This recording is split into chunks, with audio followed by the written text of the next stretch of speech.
السلام علیکم، کیسے ہیں آپ سب؟ اور آج کا واقعہ ہے مہمان اور رزق کا ایک سچا واقعہ۔ بیان کیا جاتا ہے کہ کسی گاؤں میں ایک صاحب کا اپنی بیوی سے جھگڑا ہو گیا۔ ابھی جھگڑا ختم نہیں ہوا تھا کہ کسی اثنا میں ان کے گھر مہمان آ گیا۔ خامند نے اسے اپنی بیٹھک میں بٹھا دیا اور بیوی سے کہا کہ فلاں رشتہ دار مہمان آیا ہے، اس کے لیے کھانا بنا لو۔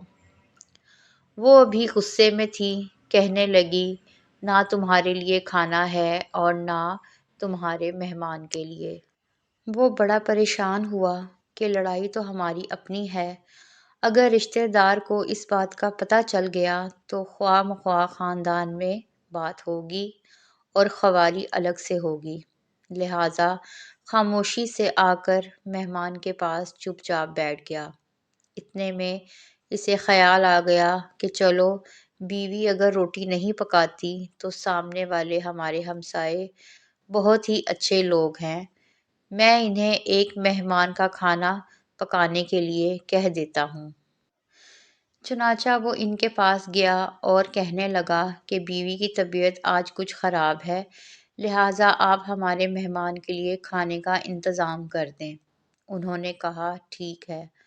وہ مطمئن ہو کر مہمان کے پاس آ کر بیٹھ گیا کہ مہمان کو کم از کم کھانا تو مل جائے گا، جس سے میری عزت بھی بچ جائے گی۔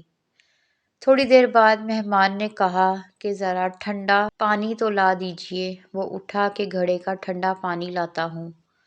اندر گیا تو دیکھا کہ بیوی تو زار و قطار رو رہی ہے۔ وہ بڑا حیران ہوا اور کہنے لگا، کیا بات ہے؟ اس نے پہلے سے بھی زیادہ رونا شروع کر دیا۔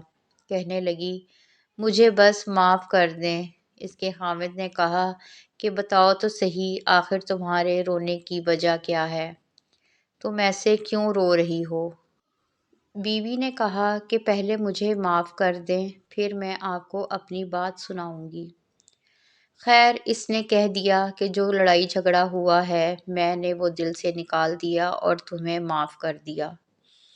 پھر وہ کہنے لگی کہ جب آپ نے آ کر مہمان کے بارے میں بتایا اور میں نے کہہ دیا کہ نہ تمہارے لیے کچھ پکے گا اور نہ ہی تمہارے مہمان کے لیے کچھ پکے گا، تو آپ چلے گئے، مگر میں نے دل میں سوچا کہ لڑائی تو میری اور آپ کی ہے اور یہ مہمان رشتہ دار ہے، ہمیں اس کے سامنے اپنے جھگڑے کی پول نہیں کھولنا چاہیے۔ چنانچہ میں اٹھی کہ کھانا بناتی ہوں۔